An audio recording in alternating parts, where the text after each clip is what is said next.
नमस्कार, India voice देख रहे हैं आप। आपके साथ मैं हूं स्वीटी दीक्षित। बुलेटिन की शुरुआत करेंगे हम जानकारी के साथ। खबर दिल्ली के रोहिणी से है, जहां बस हादसे का एक और सीसीटीवी वीडियो सामने आया है। बता दें कि वीडियो बस के अंदर लगे कैमरे का है, जिसमें दिखाई दे रहा है कि शायद ड्राइवर को मिर्गी का दौरा पड़ा, जिसके चलते वो बड़ा भयंकर हादसा हो गया। तो ये तस्वीरें सीसीटीवी कैमरे की है, जो कि बस के अंदर की है। देखिए किस तरीके से हो सकता है कि मिर्गी का दौरा है, जिसके कारण ये भयानक हादसा हो गया। कई गाड़ियां अपनी चपेट में ले ली, और बता दें ना सिर्फ गाड़ियां बल्कि कई ऐसी बाइक है, स्कूटर है, जो कि नष्ट कर दी गई थी। और ये तस्वीरें सीसीटीवी कैमरे की है, जो कि बस के अंदर लगी हुई है। और इससे पता चल रहा है कि यहाँ पे ड्राइवर को मिर्गी का दौरा आया है, जिसके कारण ये भयानक हादसा हुआ है। तो दिल्ली के रोहिणी में बीते दिनों ये भयानक हादसा हुआ था, और देखिए किस तरीके से सब कुछ अपने साथ उड़ा के ये बस ले गया। ब्रेक पर रख गया होगा।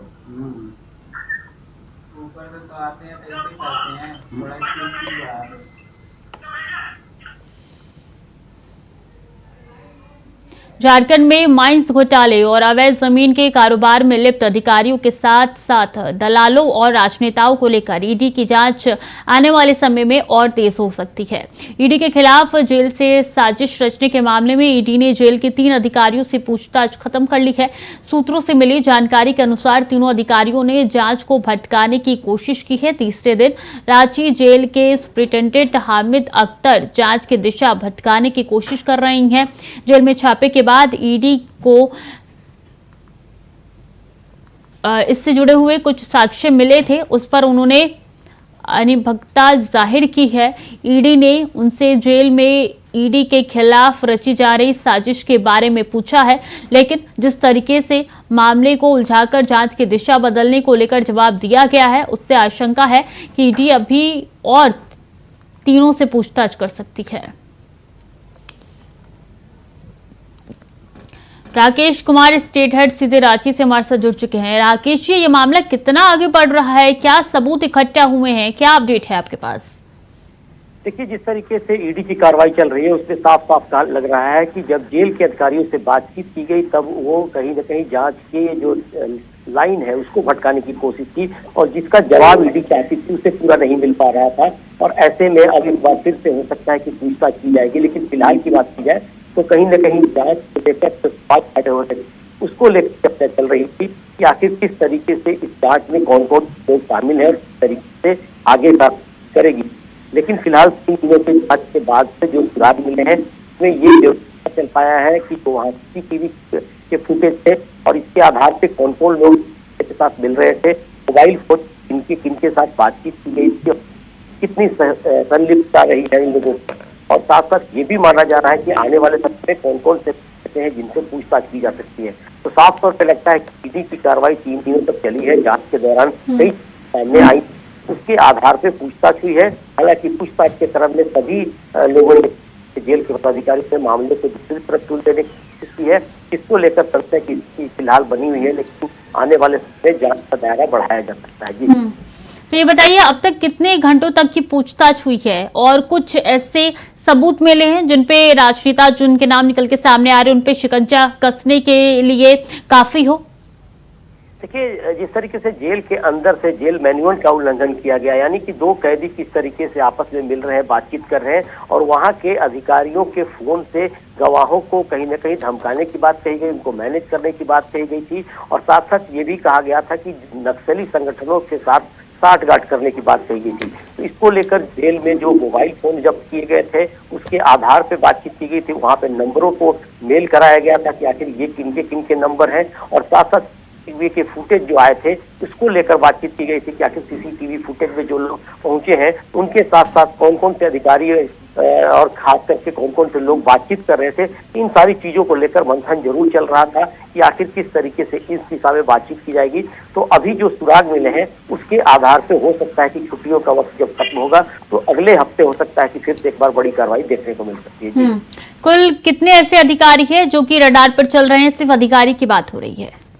देखिए, अभी तक जो जानकारी मिल पाई है उसमें राजनेता भी हैं, अधिकारी भी हैं, कारोबारी भी हैं और जो खास करके सरकार के बीच के दलाल होते हैं, 1 दर्जन से अधिक लोगों के नामों पे चर्चा है और हो सकता है कि उसमें कुछ बड़े अधिकारी और बड़े राजनीतिक दल के लोग भी हो सकते हैं। तो फिलहाल ईडी इसे पूरी तरह से आधिकारिक रूप से पुष्टि नहीं की है, लेकिन निश्चित तौर पे सारे सुराग लेने के बाद से आगे की कार्रवाई तेज करने की तैयारी कर रही है और अगले हफ्ते तक कुछ भी हो सकता है कि 1-2 बड़ी खबरें आ सकती है, सूचनाएं आ सकती हैं और जानकारियां बाहर आ सकती हैं। जी राकेश जी, बहुत बड़ी बात हो जाती है कि आप जिस प्रशासनिक पद पर है और ऐसे में तो आपको कानून को सहयोग देना चाहिए, इसमें आप जांच भटकाने की कोशिश कर रहे हैं, सवालिया निशान कहीं खड़े होते हैं पुलिस व्यवस्था पे भी, प्रशासन पर भी।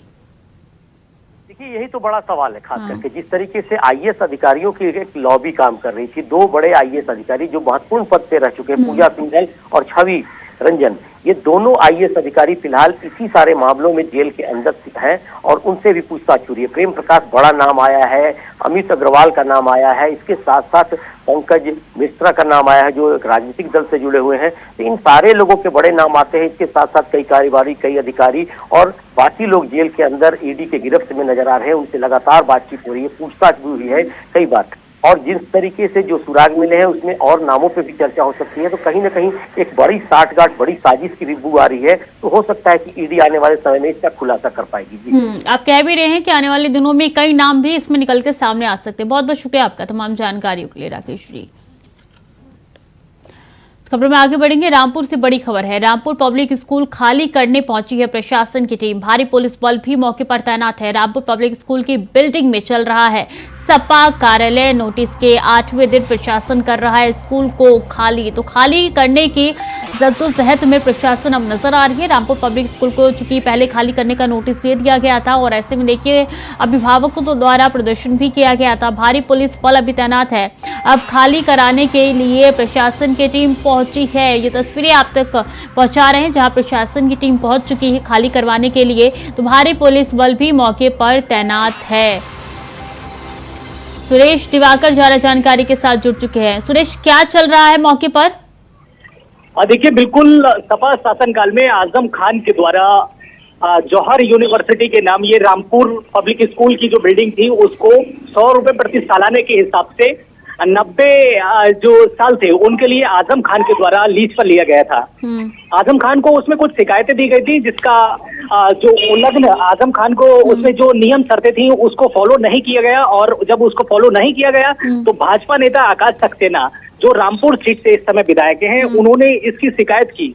शिकायत के बाद रामपुर जिलाधिकारी ने जो जांच थी, जांच के बाद में जो रिपोर्ट थी वो शासन को सौंप दी। शासन को सौंपने के बाद में योगी कैबिनेट की बैठक में इस जो लीज थी आजम खान की उसको खारिज कर दिया गया था।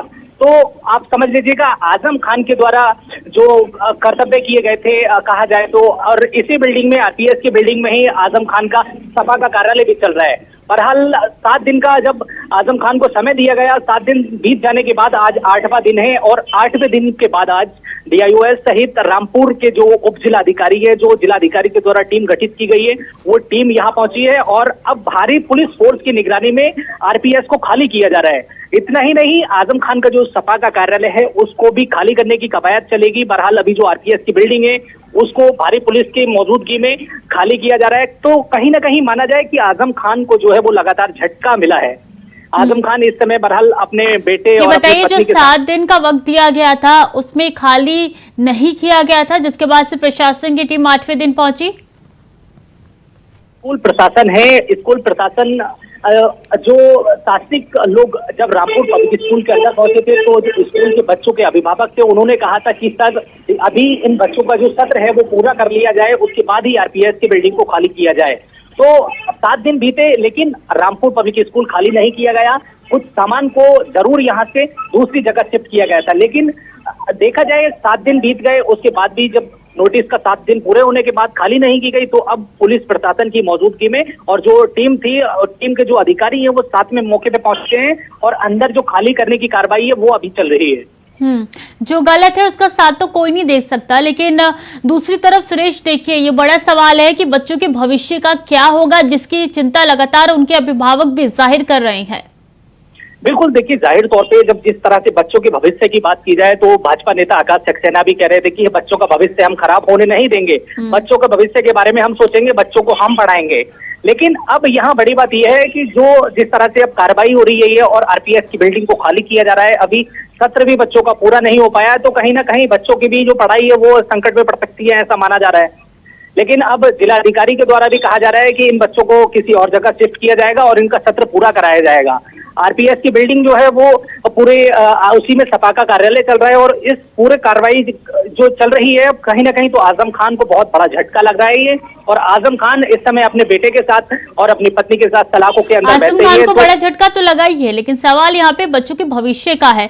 क्या उनको दूसरी जगह शिफ्ट किया जा रहा है? क्या सरकार उसके बदले बच्चों को दूसरा स्कूल प्रोवाइड करा रही है? श्योर, बिल्कुल। जिस तरह से कल जो स्कूल प्रशासन है उनके द्वारा कुछ सामान को किसी दूसरे स्कूल में शिफ्ट किया जा रहा था, मुझे लगता है जानकारी मिल रही है कि उसी स्कूल में उन बच्चों का जो सत्र है वो पूरा कराया जाएगा और उसके बाद उन बच्चों की पढ़ाई जो है वहां पर कराई जाएगी। संख्या कितनी थी बच्चों की इस स्कूल में?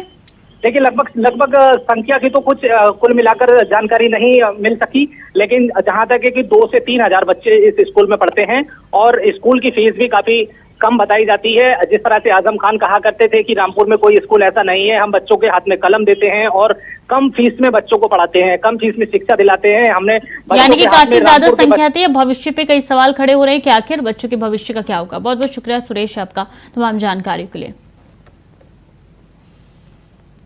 और डोंडरी में शहपुरा से कांग्रेस विधायक और प्रत्याशी भूपेंद्र सिंह मरावी ने एक ग्रामीण को उठवाने की धमकी दी है, जहां यह घटना अमरपुर विकासखंड के ग्राम पंचायत देवरी की बताई जा रही है। ग्रामीण के सवाल करने पर विधायक भूपेंद्र सिंह मरावी वहां से चुपचाप चले गए। अब ये वीडियो सोशल मीडिया पे वायरल हो रहा है, जिसमें कांग्रेस विधायक उनको धमकाते हुए नजर आ रहे हैं और धमकी देने का ये वीडियो सोशल मीडिया पे जमकर वायरल हो रहा है।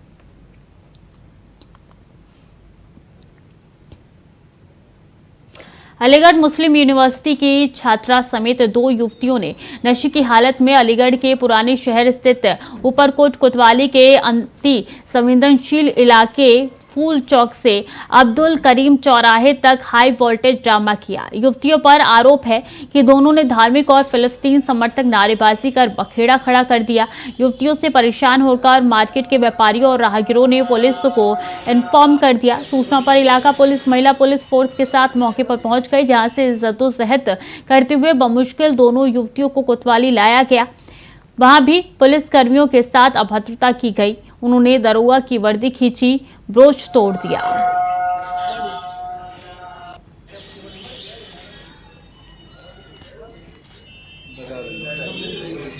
क्या मतलब है?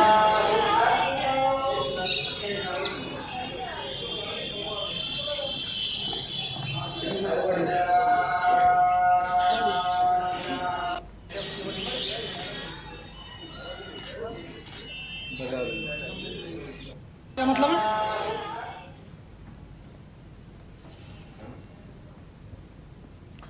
मोहम्मद शहनवाज ज्यादा जानकारी के साथ जुड़ चुके हैं। मोहम्मद, पहले तो बताइए कितने देर तक ये अभद्रता की गई, उसके बाद क्या एक्शन लिया गया? देखिए लगभग ये 1 घंटे तक हाई वोल्टेज ड्रामा किया गया था, जिसके बाद पुलिस ने कड़ी मशक्कत के बाद दोनों युवतियों को महिला फोर्स के साथ हिरासत में लिया और उनको बमुश्किल थाने ले आया गया। दरअसल पूरा मामला ये अलीगढ़ के थाना नगर कोतवाली क्षेत्र का है, जहां अलीगढ़ मुस्लिम यूनिवर्सिटी की छात्रा समेत 2 युवतियों ने नशे की हालत में पुराने शहर स्थित ऊपर कोतवाली के अति संवेदनशील इलाके में फूल चौराहे से लेकर अब्दुल करीम चौराहे तक हाल वोल्टेज ड्रामा किया इसमें। तो वहीं युवतियों पर कहीं ना कहीं आरोप है कि दोनों युवतियों के द्वारा धार्मिक और फिलिस्तीन समर्थक नारेबाजी कर बखेड़ा किया गया था। ठीक है शहनवाज, बहुत बहुत शुक्रिया आपका तमाम जानकारियों के लिए। और झारखंड विधानसभा के प्रतिपक्ष के नेता अमर कुमारी बावरी का कहना है कि मोदी जी के नेतृत्व में देश सशक्त हो रहा है। ऐसे में आने वाले लोकसभा चुनाव में झारखंड के 14 लोकसभा सीट में से 14 में से जीत दर्ज कर फिर से एक बार केंद्र में नरेंद्र मोदी जी के नेतृत्व में सरकार बनेगी और आने वाले समय में आजादी का 100वीं अमृत महोत्सव मनाने का काम किया जाएगा। उन्होंने कहा है कि अभी 5 राज्यों के चुनाव में हम लोग जीत दर्ज करेंगे।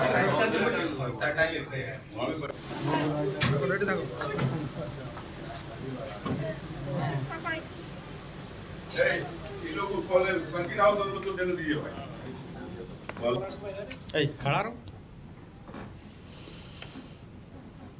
बिहार के मुख्यमंत्री नीतीश कुमार ने बीते दिनों महिलाओं को लेकर विवादित बयान दिया था। हालांकि जब नीतीश कुमार की चारों तरफ आलोचना होने लगी तो उन्होंने अपने बयान के लिए सार्वजनिक रूप से माफी भी मांग ली।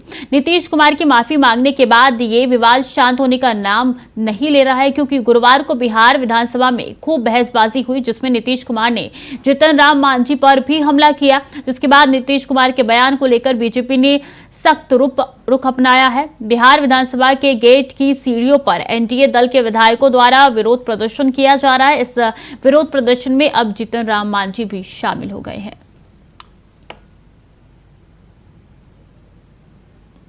विधानसभा में जो माननीय मुख्यमंत्री जी ने तपाक में आकर के हमारे ऐसा जो 80 वर्ष का प्रतिनिधि है और वो 74 वर्ष के हैं, तुम ताम की बात की। वो 67-68 में किसी तरह डिग्री प्राप्त किया है। जीतन मांझी 66 में डिग्री प्राप्त किया है। वो 74 वर्ष के हैं, हम 80 वर्ष के हैं। 1980 में हम विधायक रहे और वो 1985 में आए। उनको तुम ताम करना नहीं चाहिए था। इस बात की चर्चा किया। आज विशेष चर्चा ये करना चाहते हैं कि माननीय मुख्यमंत्री जी को तो हम लोग कह ही चुके हैं कि उनके भोजन में पिछले कई एक दिनों से विषैला पदार्थ मिला करके साजिश तन जल्दी किसी को चीफ मिनिस्टर का गद्दी मिले, इसके लिए एक साजिश के तहत उनको विषैला पदार्थ खिलाया जा रहा है, जिसका नतीजा है कि महावीर चौधरी के पोर्ट्रेट पर उन्होंने माल्यार्पण नहीं किया, अशोक चौधरी के माथे पर दे दिया जो जीवित हैं। उसी प्रकार से महिलाओं के बारे में क्या क्या न कहा, आज हिंदुस्तान नहीं संसार वाकिफ हो चुका है। और फिर कल जो हमारे साथ तुम ताम की बात की, भाषा की, हम कहा था कि संस्कार उनका लगता है कि गिर गया है जो ऐसा बोलते हैं। और बदायूं से बड़ी खबर है। थाना वजीरगंज इलाके में ग्राम प्रधान की हत्या हुई है। क्षेत्र के ग्राम लखनपुरा की ये घटना है। हत्या के बाद इलाके में दहशत का माहौल है। हत्या के बाद परिवार में हड़कंप मचा हुआ है। थाना वजीर राज में यह बता दें कि ग्राम प्रधान की हत्या कर दी गई है। बदायूं से ये खबर है। हत्या के बाद इलाके में दहशत का माहौल है। परिवारजनों में हड़कंप मचा है। वजीरगंज इलाके में ग्राम प्रधान की हत्या हुई है। गांव लखनपुरा में ये घटना घटी है, जिसके बाद से इलाके में सनसनी का माहौल है और परिवारजनों में हड़कंप मचा हुआ है। हत्या के बाद इलाके में दहशत का माहौल है। बता दें ग्राम प्रधान की हत्या हुई, जिससे दहशत फैल गई है।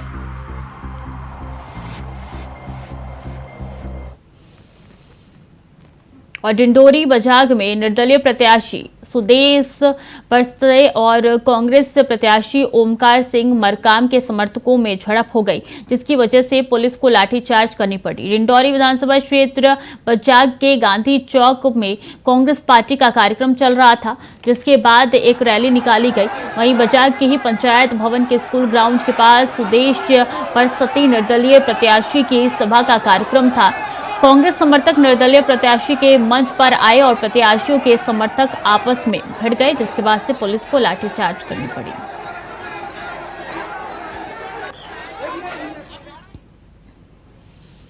चलिए खबरों में आगे बढ़ेंगे। रायबरेली में धनतेरस और दीपावली को देखते हुए रायबरेली पुलिस अलर्ट पे है, जिसकी वजह से बाजारों में ड्रोन कैमरे से निगरानी की जाएगी।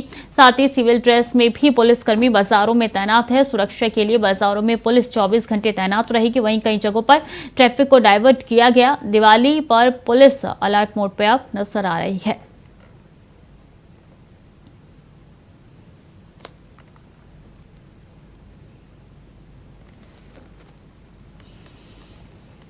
खबर संभल से है, जहां एक सौतेली पिता ने शराब के नशे में धुत होकर सौतेली बेटी को जमीन पर पटक पटक कर मौत के घाट उतार दिया। वहीं गर्भवती पत्नी और दूसरी सौतेली बेटी को भी पीटा है। पुलिस ने आरोपी को हिरासत में लिया है। हत्या किए जाने की घटना संभल जनपद के हयातनगर थाना इलाके के मोहल्ले नवादा की है, जहां गुरुवार देर रात सौतेली पिता मुन्ना उर्फ अशरफ ने हैवानियत की सारी हदें पार कर दी है। आरोपी नशे में धुत होकर घर पर आया था। खाने के दौरान उसका अपनी पत्नी से विवाद हो गया, जिस पर आरोपी ने पत्नी की पिटाई कर दी। यही नहीं, दोनों मासूम बच्चियों को कमरे में ले गया। आरोप है कि कमरे में ले जाने के बाद मुन्ना उर्फ अशरफ ने दोनों मासूम बेटियों को जमीन पर पटकना शुरू कर दिया। इस दौरान दोनों बच्चियां चीखती रही, लेकिन सौतेले पिता का कलेजा नहीं पसीजा।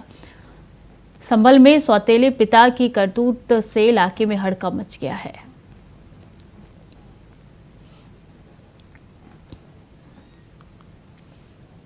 मथुरा में दिवाली को देखते हुए रूट डाइवर्जन किया गया है। धनतेरस को लेकर गोवर्धन पूजा तक के लिए ट्रैफिक प्लान तैयार किया गया है। इस पर यातायात देवेश कुमार शर्मा के अनुसार क्वालिटी तिराहे से विकास बाजार की तरफ ऑटो और गाड़ियों के जाने पर रोक लगाई गई। आर्य समाज से होली गेट मार्ग, भरतपुर गेट से होली गेट, भैंस बहोरा से कोतवाली के पीछे से होली गेट वाहनों को डैम्पियर नगर होते हुए पुराने बस अड्डे, चौक बाजार से होली गेट की तरफ, मिलन तिराहे से होली गेट आने वाली गाड़ियों के जाने पर रोक लगाई गई है।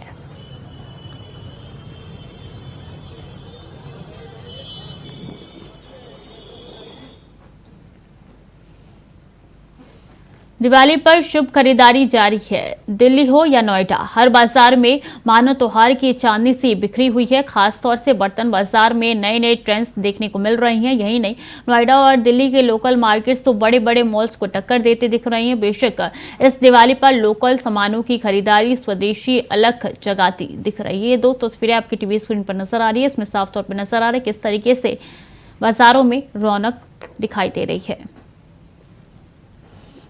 कोरोना काल में यहाँ पे सन्नाटा पसरा हुआ था, लेकिन कोरोना को बीते हुए 2 साल हो गए हैं और ऐसे में हर तरफ सिर्फ रौनक नजर आ रही है। खासकर जब त्योहारी सीजन शुरू होता है तो हर्षोल्लास और भी ज़्यादा बढ़ जाता है और हर किसी के चेहरे पर मुस्कुराहट नजर आ रही थी।